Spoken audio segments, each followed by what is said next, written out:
ದೆಹಲಿಯಲ್ಲಿ ಸಚಿವ ಸ್ಥಾನಕ್ಕೆ ಮುಂದುವರಿತಾ ಇದೆ ಕಸರತ್ತು. ಸಂಜೆ ವರಿಷ್ಠರ ಭೇಟಿಗೆ ಸಮಯ ನಿಗದಿ ಹಿನ್ನೆಲೆ ಕಾಂಗ್ರೆಸ್ ಶಾಸಕರಿಂದ ಶ್ರೀರಾಮನ ದರ್ಶನ ಆಗ್ತಾ ಇದೆ.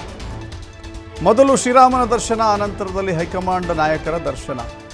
ಶ್ರೀರಾಮ ಅವರಿಗೆ ಸಚಿವ ಸ್ಥಾನದ ಭಾಗ್ಯವನ್ನು ಕಲ್ಪಿಸ್ತಾನೋ ಇಲ್ವೋ ಗೊತ್ತಿಲ್ಲ, ಆದರೆ ಹೈಕಮಾಂಡ್ ನಾಯಕರಾದರೂ ಕಂಡುಬಿಡ್ತಾರಾ ಅಂತ ಹೇಳಿ ಶಾಸಕರು ದೆಹಲಿಯಲ್ಲಿ ದಂಡಯಾತ್ರೆಯನ್ನು ಮುಂದುವರಿಸ್ತಾ ಇದ್ದಾರೆ. ದೆಹಲಿಯಲ್ಲಿ ವರಿಷ್ಠರನ್ನು ಭೇಟಿ ಮಾಡಲಿಕ್ಕೆ ತೆರಳಿದ್ದಾರೆ. ನೋಡಿ, ಎರಡು ವಿಚಾರಗಳಿದ್ದಾವೆ ಇಲ್ಲಿ. ಒಂದು ವಿಚಾರ ಅಂತ ಹೇಳಿದ್ರೆ, ನಾಯಕತ್ವ ಬದಲಾವಣೆ ವಿಚಾರಕ್ಕೆ ಸಂಬಂಧಪಟ್ಟಂತೆ ಅನೇಕ ರೀತಿಯ ಹಗ್ಗಜಗ್ಗಾಟ ಇದೆ. ಚುನಾವಣೆಯ ನಂತರದಲ್ಲಿ, ಪಂಚರಾಜ್ಯಗಳ ಚುನಾವಣೆಯ ನಂತರದಲ್ಲಿ ಏನು ಬೇಕಾದರೂ ಆಗಬಹುದು ಎನ್ನುವ ಚರ್ಚೆ ರಾಜಕೀಯ ವಲಯದಲ್ಲಿದೆ. ಇದರ ಮಧ್ಯೆನೇ ಈಗ ಸಚಿವ ಸಂಪುಟ ವಿಸ್ತರಣೆ ಮಾಡಬೇಕು ಅನ್ನುವ ನಿಟ್ಟಿನಲ್ಲಿ ಅವರಿಗೆ ಸಚಿವ ಸ್ಥಾನ ಸಿಗುತ್ತೋ ಸಿಗಲ್ವೋ ಅದು ಬೇರೆ ಮಾತು. ಆದರೆ ಸಚಿವ ಸಂಪುಟ ವಿಸ್ತರಣೆಯಾದರೆ ನಾಯಕತ್ವ ಬದಲಾವಣೆಯ ಪ್ರಶ್ನೆಯೇ ಉದ್ಭವ ಆಗೋದಿಲ್ಲ. ಹೀಗಾಗಿ ಮುಖ್ಯಮಂತ್ರಿಗಳ ಕುರ್ಚಿ ಬಹಳ ಸೇಫ್ ಆಗುತ್ತೆ ಅನ್ನೋದು ಒಂದು ಲೆಕ್ಕಾಚಾರ. ಹೀಗಾಗಿಯೇ ಡಿ.ಕೆ. ಶಿವಕುಮಾರ್ ಗರಂ ಆಗಿದ್ದು ಉಂಟು. ಜೊತೆಗೆ ಯಾವ ಕಾರಣಕ್ಕೂ ಕೂಡ ಇಂಥ ನಡೆಯನ್ನು ಸಹಿಸೋದಿಲ್ಲ ಅಂತ ಹೇಳಿ ಡಿ.ಕೆ. ಶಿವಕುಮಾರ್ ಹೇಳಿದರು. ಅದು ಒಂದು ಭಾಗ.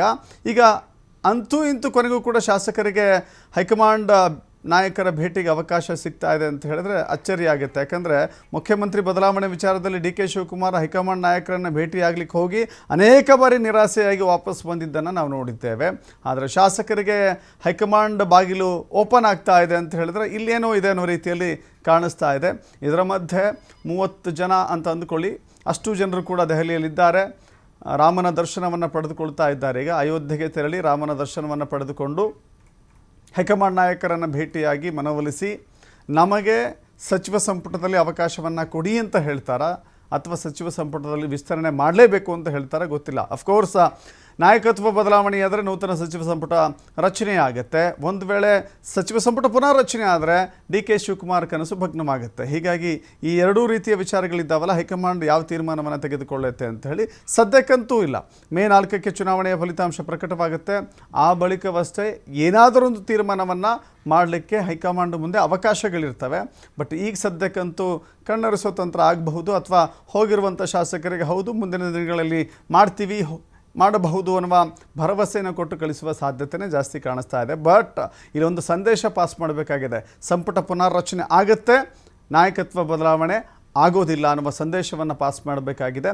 ಈ ನಿಟ್ಟಿನಲ್ಲಿ ಹೈಕಮಾಂಡ್ ಯಾವ ಹೆಜ್ಜೆಯನ್ನು ನೀಡುತ್ತೆ, ಒಂದು ರೀತಿ ಜಾತಕ ಪಕ್ಷಿಗಳ ರೀತಿಯಲ್ಲಿ ಕಾಯ್ತಾ ಇರುವಂಥ ಈ ಶಾಸಕರೇ 3 ಬಾರಿ 4 ಬಾರಿ ಶಾಸಕರಾಗಿರುವಂಥವರಿಗೆ ಸಂಪುಟದಲ್ಲಿ ಅವಕಾಶ ಸಿಕ್ಕಿಲ್ಲ, ನಮಗೂ ಅವಕಾಶವನ್ನು ಕೊಡಿ, ಸಾಮಾಜಿಕ ನ್ಯಾಯವನ್ನು ಕೊಡಿ ಅಂತ ಕೇಳ್ತಾ ಇದ್ದಾರೆ.